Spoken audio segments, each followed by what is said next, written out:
Prácticamente lo que voy a hacer para que sea muy equitativo, pues voy a echar sus nombres en una bolsita y los voy a sacar así uno por uno y ya. Va a haber un interventor que es Dios y pues ahí de cómo jugarle chueco. Entonces, tengan confianza de que no va a haber mano negra. Este, Vamos a dar inicio ahora sí a nuestra clase. Les voy a pedir por favor que me acompañen a darle gracias a Dios por este tiempo. Dios y Padre nuestro que estás en los cielos, te damos gracias, Señor Jesús, por darnos la oportunidad de sentarnos a estudiar tu palabra. Gracias por este bendito tiempo, Señor. Gracias porque durante el día nos permites vivir y realizar diferentes actividades. Pero hemos tomado este tiempo, Señor. Es un bendito tiempo, Señor, porque es un tiempo para escucharte, para escuchar tu palabra, para aprender más de ti. Por eso te pido, Señor, que tú dirijas esta clase y que nos hables y que podamos entender a detalle lo que tienes preparado para nosotros. Permítenos, Señor, siempre ir a aguas mucho más profundas contigo y en este caso, entender Apocalipsis desde tu corazón. Damos gracias por todo en el nombre de Jesús. Amén y amén. Listo, voy a compartir mi pantalla.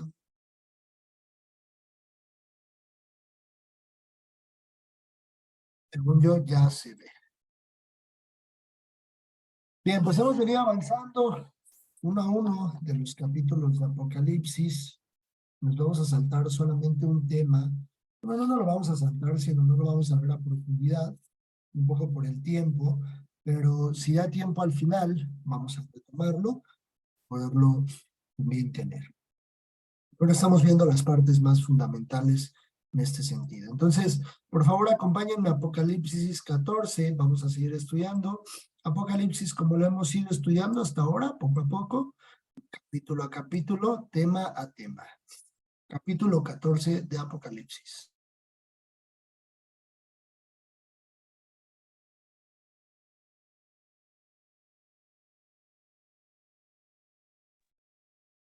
Listo. Dice la palabra de Dios. El cántico de los 144,000.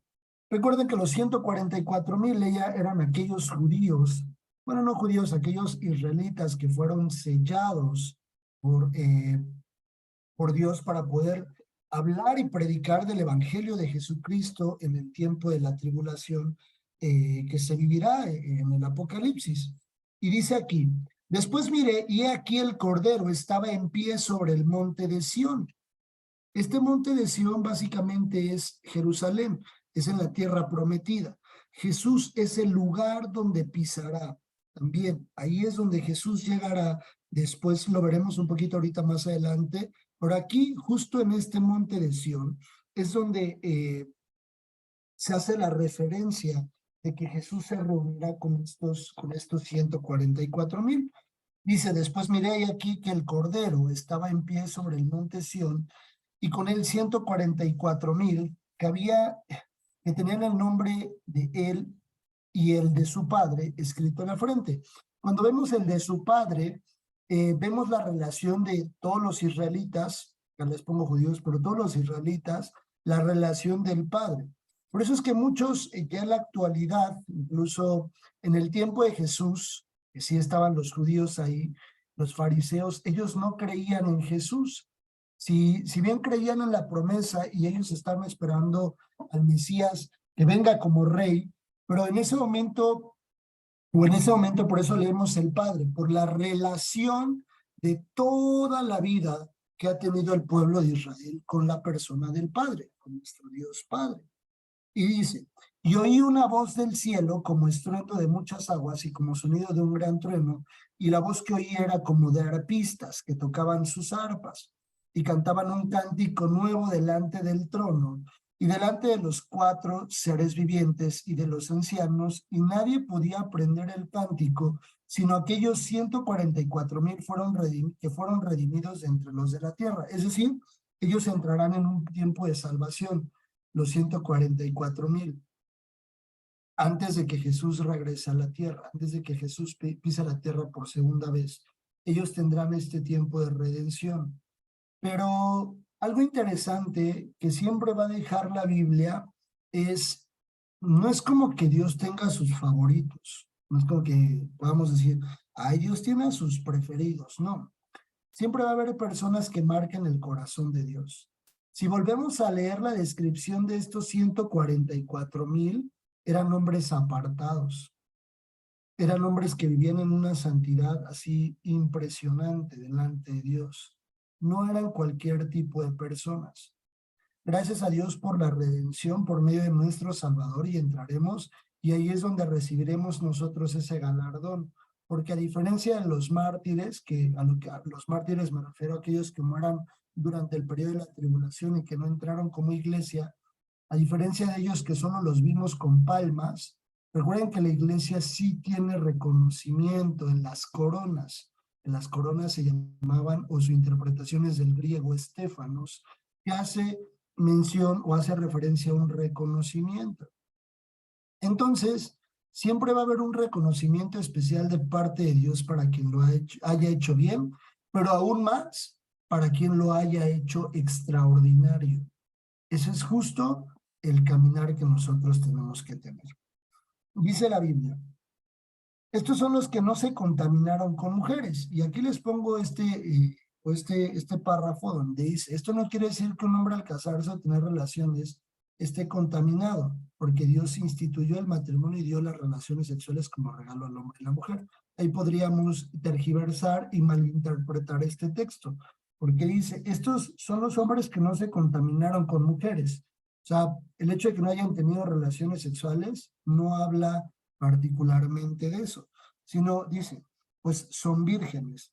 Estos son los que siguen al Cordero por donde quiera que va. Recuerden que la interpretación de la Biblia, más bien la traducción de la Biblia de los originales, tienden a, o los escritores que tradujeron la Biblia del hebreo o del inglés posteriormente al idioma que la podemos leer, al castellano, tomaron pues, los significados más acercados al contexto para que se pudiera entender. Y no quiere decir, vuelvo y repito, que el hombre se contamine al tener una relación sexual con una mujer, sino que habla más bien de la pureza en la que ellos vivían, de que ellos nunca habían probado esta área y nunca habían tenido una introducción a esta área, sino que estaban 100% apartados, como aquellos que hacían un voto de nazareato. Cuando hacían un voto de nazareato, las personas completamente pues ni siquiera comían uvas, ni siquiera comían pasas, que era o el producto que ejecutaba o terminaba por ejecutar el vino o el jugo que en ese momento tomaban en Israel. Entonces, son características muy especiales. Estos son los que siguen al Cordero por donde quiera que va. Estos fueron redimidos de entre los hombres como primicias para Dios y para el Cordero. ¿Por qué son primicias? ¿Quién me dice? ¿Por qué creen que sean primicias? ¿Qué fue primero de la cosecha? Ajá, es lo primero de la cosecha. Y en este caso, como eran de Israel, fueron los primeros. ¿Ah? Fueron los primeros en ser redimidos. Por eso dice que es la primicia. Y en sus bocas no fue hallada mentira, pues son sin mancha delante de Dios. Estos hombres dejaron algo en particular, marcando el corazón de Dios. Por supuesto, eran elegidos de parte de Dios y alcanzan la redención previo al momento en el que vendría el Armagedón. Y luego dice, versículo 6, vi volar por en medio del cielo a otro ángel que tenía el evangelio eterno para predicarlo a los moradores de la tierra, a toda nación, tribu, lengua y pueblo, diciendo a gran voz, temed a Dios y dadle gloria, porque la hora de su juicio ha llegado, y adorad a aquel que hizo el cielo, la tierra y el mar y las fuentes de las aguas. Otro ángel le siguió diciendo, ha caído Babilonia, la gran ciudad, porque ha hecho beber a todas las naciones del vino del furor y de su fornicación. Y el tercer ángel le siguió diciendo a gran voz, si alguno adora a la bestia y a su imagen y recibe la marca en su frente o en su mano, él también beberá del vino de la ira de Dios, que ha sido vaciado puro en el cáliz de su ira, y será atormentado con fuego y azufre delante de los santos ángeles y del Cordero. Y el humo de su tormento sube por los siglos de los siglos, y no tiene reposo de día ni de noche los que adoran a la bestia de su imagen, ni nadie que recibe la marca de su nombre. Aquí está la paciencia de los santos, los que guardan los mandamientos de Dios y la fe de Jesús. Oí una voz desde el cielo que me decía, escribe, bienaventurados de aquí en adelante los muertos que mueren en el Señor. Sí, dice el Espíritu, descansarán de sus trabajos, porque sus obras con ellos siguen. Son mensajes específicos de estos tres ángeles. El primer ángel habla acerca del Evangelio. ¿Se dan cuenta? Él habla acerca del Evangelio y de reconocer y dar gloria a Dios. El segundo ángel habla de Babilonia.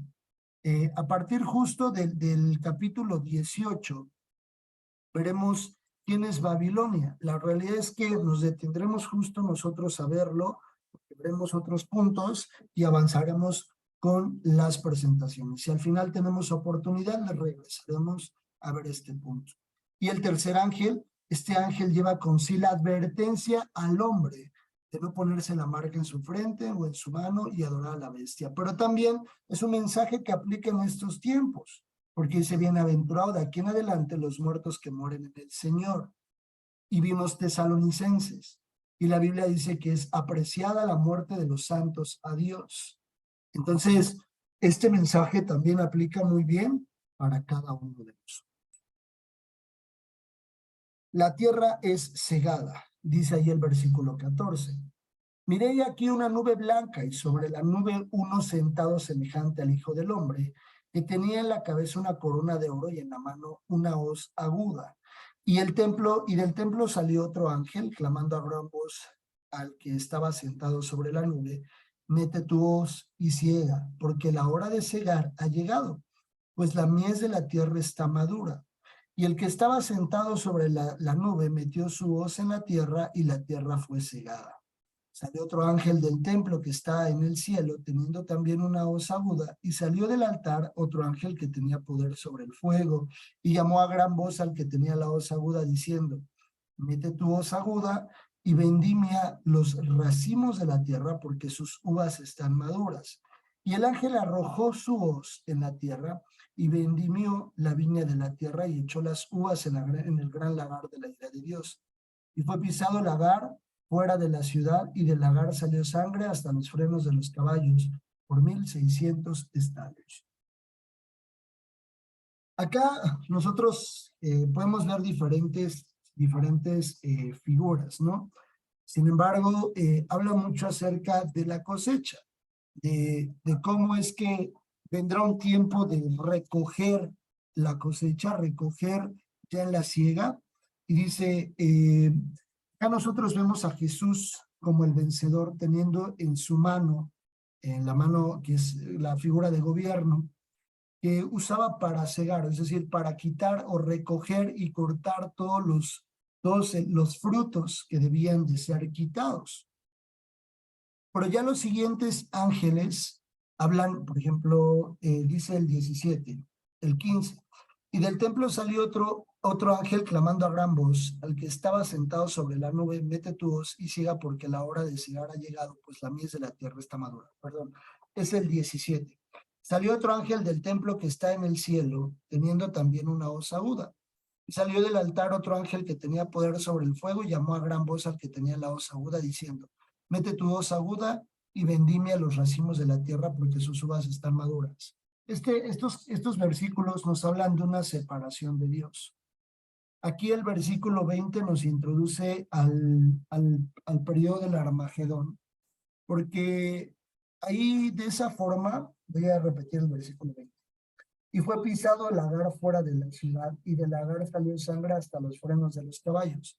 Cuando Jesús venga, y ahorita lo vamos a ver más adelante, cuando Jesús venga, vendrá como rey, y para ese periodo muchos gobiernos, muchos ejércitos tendrán contra las cuerdas a Israel, al pueblo de Israel, principalmente en ese periodo al pueblo de los judíos, o al pueblo que vive todavía en esta ubicación, y entonces serán oprimidos por parte del gobierno del anticristo y del falso profeta, y por supuesto del diablo, Y llegará el momento en el que Jesús venga como Salvador para el pueblo de Israel y los hará literalmente pomada.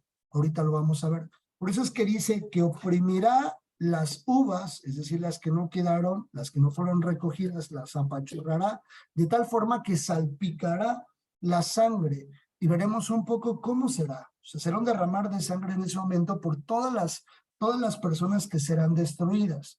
Por eso es importante mencionar que no todas las personas de la tierra serán destruidas en el Armagedón. Ya lo vimos nosotros, cuando vimos los 1000 años. Recordarán que yo les decía, habrá personas que habiten también la tierra en ese periodo. Personas de las que quedaron después de la tribulación, porque no se mueren todas las personas de la tierra. Y vamos al 15. Aquí a partir del capítulo 15 y 16, vamos a ver unos datos muy interesantes. Pero vamos a ver las 7 plagas finales, o los 7 juicios finales, cerca del Apocalipsis, donde Dios seguirá en un continuo derramar de su ira, lo leíamos hace un momento, el cáliz de su ira sobre la tierra. El capítulo 15. Y en el cielo otra señal grande y admirable. 7 ángeles que tenían las 7 plagas postreras, porque en ellas se consumaba la ira de Dios, es decir, el periodo final. Y también como un mar de vidrio mezclado con fuego. Y los que habían alcanzado la victoria sobre la bestia y su imagen y su marca y el número de su nombre, en pie el mar de vidrio con las arpas de Dios. Y cantan cánticos de Moisés, siervo de Dios, y el cántico del Cordero, diciendo: grandes y maravillosas son tus obras, Señor Dios Todopoderoso. Justos y verdaderos son tus caminos, Rey de los santos. Bueno, acá les pongo una referencia que este cántico de Moisés fue entonado por el pueblo de Israel cuando fue librado por Egipto, o fue librado de Egipto, y cruzó el Mar Rojo. Lo pueden consultar en Éxodo 15:1, 21. Dice la Biblia: ¿quién no temerá, oh Señor, y glorificará tu nombre? Pues solo tú eres santo, por lo cual todas las naciones vendrán y te adorarán, porque tus juicios se han manifestado.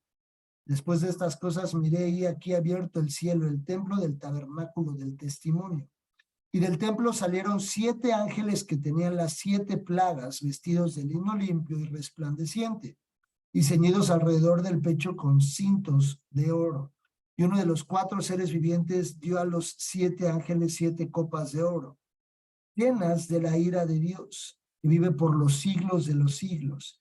Y el templo se llenó de humo por la gloria de Dios y su poder. Y nadie podía entrar en el templo hasta que se hubiesen cumplido las 7 plagas de los 7 ángeles.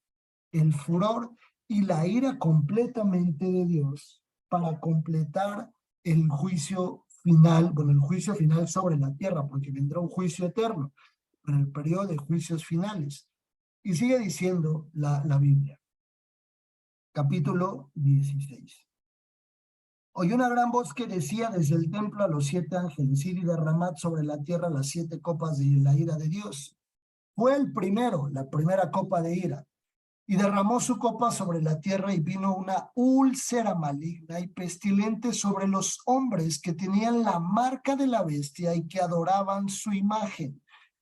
Una úlcera, imagínense ver una úlcera sobre el cuerpo de las personas que ya están selladas en ese momento, de la nada empezar a ver cómo se abre una úlcera en el cuerpo, el ardor, el dolor, todo lo que puede conllevar.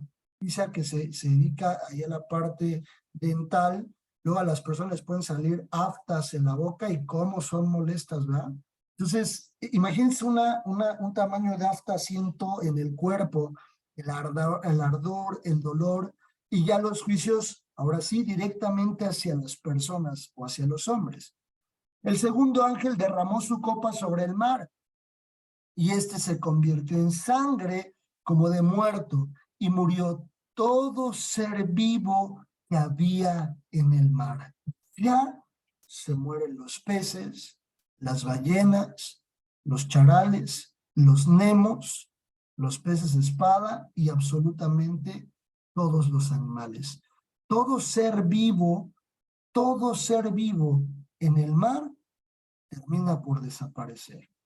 El segundo ángel derramó su copa sobre el mar y éste se convirtió en sangre como de muerto y murió todo ser vivo que había en el mar. Imagínense después el olor. ¡Ay, qué asco! El tercer ángel derramó su copa sobre los ríos y sobre las fuentes de las aguas y se convirtieron en sangre. Y oí al ángel de las aguas que decía: justo eres tú, oh Señor, el que eres y que eras, el santo, porque has juzgado estas cosas. Por cuanto derramaron la sangre de los santos y de los profetas, también tú les has dado de beber sangre, pues lo merecen. También oía otro que desde el altar decía: ciertamente, Señor Dios Todopoderoso, tus juicios son verdaderos y justos.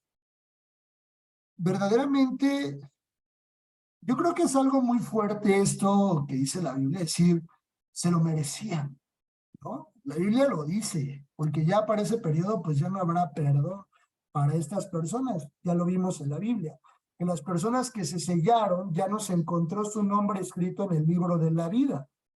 Y entonces la Biblia dice, para ellos mismos los tipifica como personas que se merecen lo peor. Qué terrible, de verdad que es fuerte lo que dice la Biblia hacia con esas personas. Versículo 8, el cuarto ángel derramó su copa sobre el sol, el cual fue dado quemar a los hombres con fuego. Ay, no, de verdad sí está muy rudo esto. Y los hombres se quemaron con el gran calor y blasfemaron el nombre de Dios que tiene poder sobre estas plagas y no se arrepintieron para darle gloria. O sea, ya después de todo lo que estaban viviendo, ya las personas ya, pues imagínense lo que dice blasfemia, lo que es una blasfemia, imagínense lo que pueden decir. Bueno, no se imaginan, piénsenlo como una blasfemia, pero lo que podían decir o podrán decir en ese momento de Dios y no se arrepentirán. Tal vez van a maldecir el nombre de Dios por vivir, por estar viviendo eso. Y hoy incluso en la vida las personas, hoy en su caminar podrían decir, pues incluso blasfemar contra Dios y no les ha pasado nada de esto. O sea, nomás a veces te quedas sin trabajo y ya puedes pensar lo peor de Dios. No te pasó todo esto. Estas personas con un corazón sumamente duro lo expresan. Sigue diciendo, el versículo 10, el quinto ángel derramó su copa sobre el trono de la bestia y su trono se cubrió de tinieblas y mordían de dolor sus lenguas y blasfemaron contra el Dios del cielo por sus dolores y por sus úlceras y no se arrepintieron de sus obras. No, de verdad sí les fue, pero en feria, ¿eh? En feria. El sexto ángel derramó su copa sobre el gran río Éufrates y el agua se secó para que estuviese preparado el camino a los reyes del oriente. Y vi salir de la boca del dragón, el diablo, y de la boca de la bestia y de la boca del falso profeta, 3 espíritus inmundos a manera de ranas. Pues son espíritus de demonios que hacen señales y van a los reyes de la tierra en todo el mundo para reunirlos a la batalla de aquel gran día del Dios Todopoderoso. Y es donde se van estos espíritus a convencer a los reyes de la tierra, es decir, a los gobernantes, a los tal vez presidentes, o no sé cómo se maneje en ese momento el gobierno, pero a los líderes de cada país, de convencerlos a fin de formar un ejército enorme para venir en contra de Israel. Lo que les decía en el tema de las uvas aplastadas. Dice la Biblia, he aquí yo vengo como ladrón, bienaventurado el que vela y guarda sus ropas, para que no ande desnudo y vean su vergüenza. Esas palabras son de Jesús. Si ustedes tienen la Biblia con las promesas de Dios, vienen letras rojitas, son palabras de Jesús. He aquí yo vengo como ladrón, bienaventurado el que vela y guarda sus ropas para que no ande desnudo y vean su vergüenza. Y los reinos en el lugar en que en hebreo se llama Armagedón. Y los reunió, en el lugar que en hebreo se llama Armagedón. El séptimo ángel derramó su copa por el aire Y salió una gran voz del templo, del cielo, del trono, diciendo, hecho está. Entonces hubo relámpagos y voces y truenos y un gran temblor en la tierra. No inventes cómo les temblaba, ¿no? O cómo les temblará. Un terremoto tan grande, cual no lo hubo jamás desde que los hombres han estado en la tierra. Y la gran ciudad fue dividida en 3 partes, y las ciudades de las naciones cayeron, y la gran Babilonia vino en memoria delante de Dios para darle el cáliz del vino del ardor de su ira. Y toda isla huyó, y los montes no fueron hallados. Y cayó del cielo sobre los hombres un enorme granizo como el peso de un talento. Y los hombres blasfemaron contra Dios por la plaga del granizo, porque su plaga fue sobremanera grande. La verdad es que era un tiempo muy difícil, muy complicado en la tierra. Muy complicado en la tierra. Sumamente difícil. No vamos a ver la caída de Babilonia, no la vamos a ver. No la vamos a ver porque solo voy a resumir esta parte. Pero cuando nos referimos al lugar llamado Armagedón, dice acá nombre hebreo del monte Megiddo, ubicado a 96 kilómetros al norte de Jerusalén. Serán reunidos en este lugar para cumplir lo que dijo el profeta Zacarías, capítulo 14, versículo 1. Zacarías, por favor, vamos a Zacarías.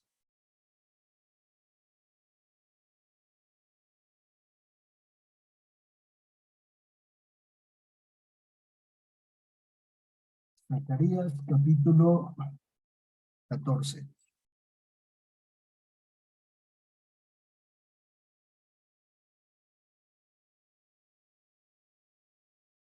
Dice la Biblia, versículo 1, he aquí el día de Jehová viene y en medio de ti serán repartidos tus despojos, porque yo reuniré a todas las naciones para combatir contra Jerusalén. Todo sigue dentro de la autoridad de Dios. Todo está bajo la autoridad y la autorización de Dios.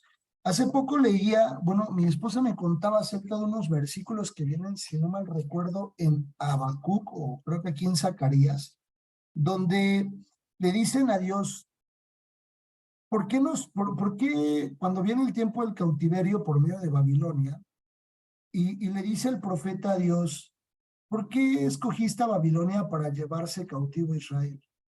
¿Por qué lo escogiste? ¿Acaso sus obras te agradan?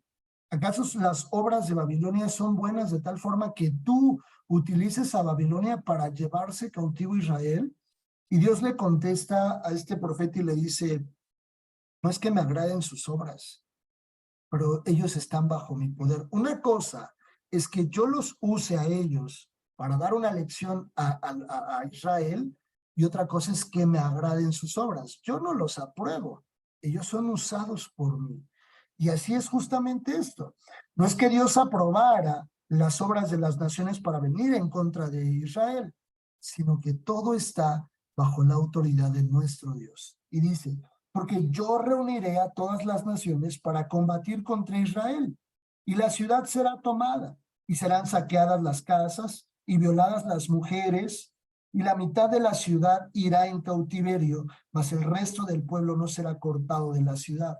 Después saldrá Jehová y peleará con aquellas naciones como peleó en el día de la batalla.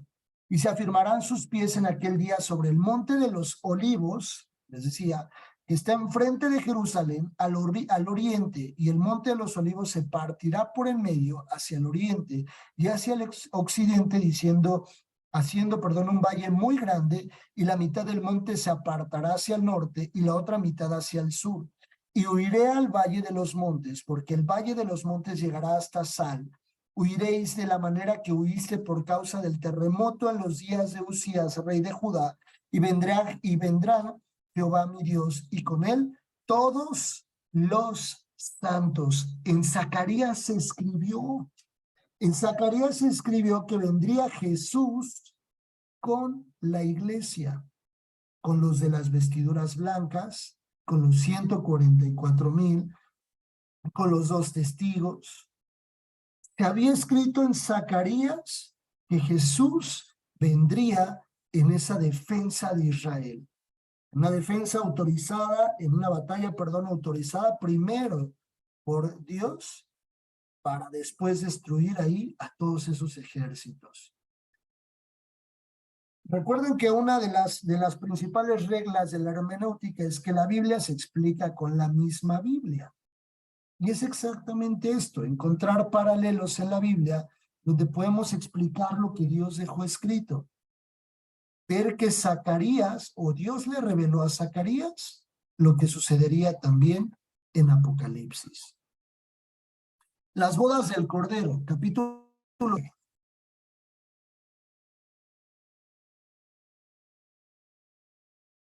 capítulo 19, dice la Biblia, alabanzas en el cielo. Después de esto oí una gran voz de gran multitud en el cielo que decía, aleluya. Imagínense el sonido de la voz de todos en el cielo, decir, aleluya, salvación y honra y gloria y poder son del Señor Dios, porque sus juicios son verdaderos y justos, pues ha juzgado a la gran ramera y ha corrompido a la tierra con su fornicación y ha vengado la sangre de sus siervos de la mano de ella. La gran ramera es Babilonia. Otra vez dijeron aleluya, y el humo de ella sube por los siglos de los siglos. Y los 24 ancianos y los 4 seres vivientes se postraron en tierra y adoraron a Dios. Estaba sentado en el trono y decían amén, aleluya. Y salió del trono una voz que decía, alabad a nuestro Dios todos sus siervos, y los que teméis así pequeños como grandes. Y oí como la voz de una gran multitud, como el estruendo de muchas aguas y como la voz de grandes truenos que decía, aleluya, porque el Señor nuestro Dios todopoderoso reina. Yo me lo puedo imaginar y se me enchina la piel. Gocémonos y alegrémonos y démosle gloria, porque ha llegado las bodas del Cordero y su esposa se ha preparado. Y a ella se le ha concedido que se vista de lino fino, limpio y resplandeciente, porque el lino fino es las acciones justas de los santos, la forma de vivir de cada uno de nosotros. Y el versículo 9 nos muestra las bodas del Cordero. Dice, y el ángel me dijo, escribe, bienaventurados los que son llamados a la cena de las bodas del Cordero. Y me dijo, estas son palabras verdaderas de Dios. Yo me postré a sus pies para adorarle, y él me dijo, mira, no lo hagas. Yo soy consiervo tuyo y de tus hermanos que retienen el testimonio de Jesús. Adora a Dios, porque el testimonio de Jesús es el espíritu de la profecía. Ahí bienaventurados los llamados en la iglesia, los invitados serán los 144,000 y las multitudes vestidas de ropas blancas. Los que son redimidos en la iglesia es justo la esposa. Acá les pongo un dato interesante, que las bodas hebreas eran presentadas en 3 etapas en esos tiempos. El tiempo del desposorio, promesa de contraer matrimonio. Esta hace referencia al tiempo de la promesa soberana de Dios a la iglesia y que Jesús iba a regresar por la iglesia. La presentación, la iglesia presentada en el arrebatamiento, cuando se la lleva. Y al final la ceremonia donde ellos llevaban a cabo sus votos. Esta es la cena simbólica que dará inicio y la apertura al periodo de los 1000 años. Por eso se lleva a cabo en estos 3 tiempos. La promesa de ser desposada, el punto en el que se hace la presentación ya de la esposa, y el número 3, la ceremonia donde se ejecutan los votos. Y a eso hace referencia este punto de las bodas del Cordero. Y finalmente, lo que hablábamos desde hace un buen tiempo, el jinete del caballo blanco. Este sí es nuestro amado Jesús. Y dice el versículo 11, entonces vi el cielo abierto y aquí un caballo blanco, y el que lo montaba se llamaba Fiel y Verdadero, y con justicia juzga y pelea. Sus ojos eran como llama de fuego, y había en su cabeza muchas diademas, y tenía un nombre escrito que ninguno conocía sino él mismo. Estaba vestido de una ropa teñida en sangre, que habla justo de lo que él hizo en la cruz por nosotros, pero también habla de toda la sangre que será salpicada por los juicios que habrá en ese momento. Dice, y su ropa tenida en sangre y su nombre es el Verbo de Dios. Y es donde una de las cosas que yo les explicaba al principio, que es parte de las evidencias de que Juan escribió el Evangelio, bueno, que Juan que escribió el Evangelio también escribió Apocalipsis, porque algunas personas llegaban a decir que no era Juan el escritor porque no lo dice como tal, pero Juan, en capítulo 1, en el Evangelio de Juan, tipifica a Jesús como el Verbo hecho carne, y aquí también lo menciona, el Verbo de Dios. Y los ejércitos celestiales, vestidos de lino finísimo, blanco y limpio, le seguían en caballos blancos. De su boca sale una espada aguda para herir con ella a las naciones. Y él la regirá con vara de hierro, y él pisa el lagar del vino del furor y la ira del Dios Todopoderoso.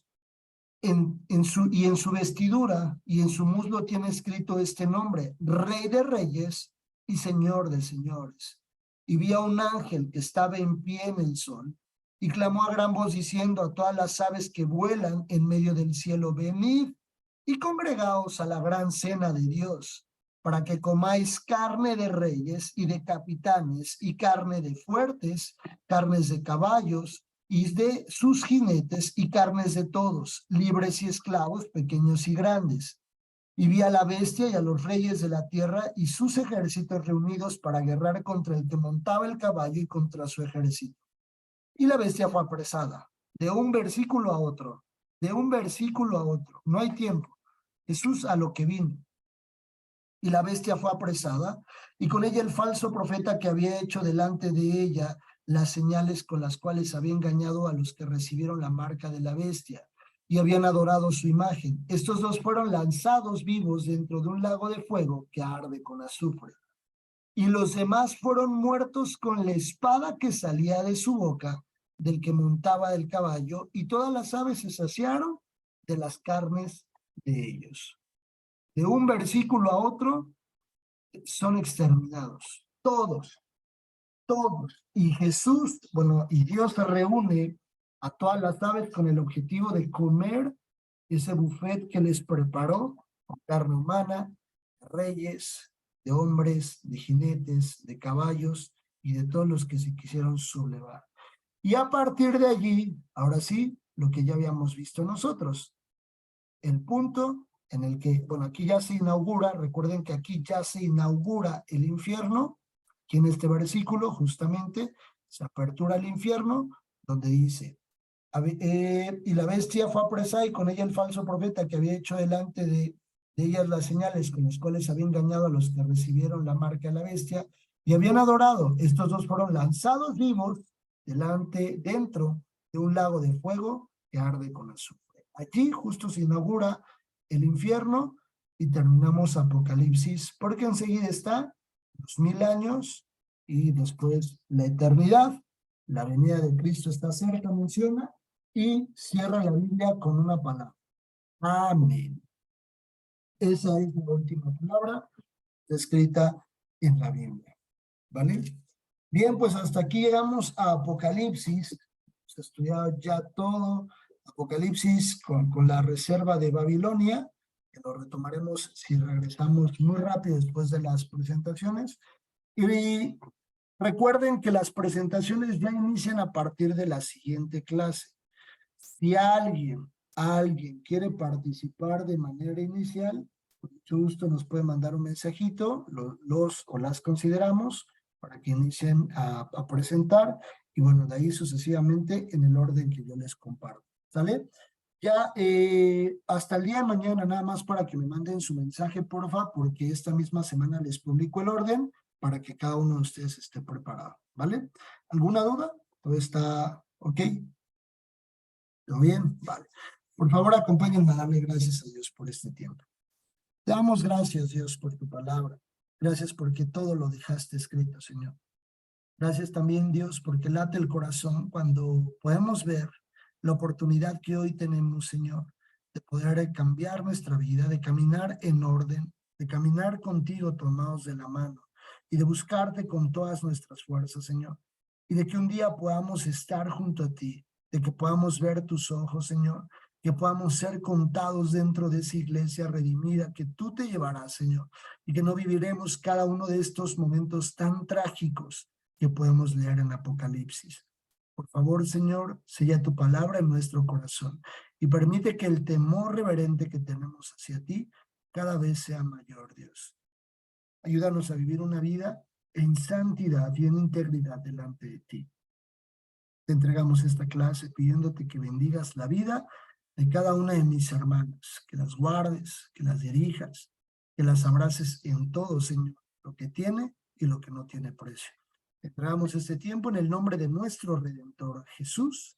Amén y amén. Que Dios los guarde, que Dios los bendiga. Sea una excelente noche y una bonita semana. Prepárense porque ya se van a graduar. Primero Dios. Descansen. Chao, chao.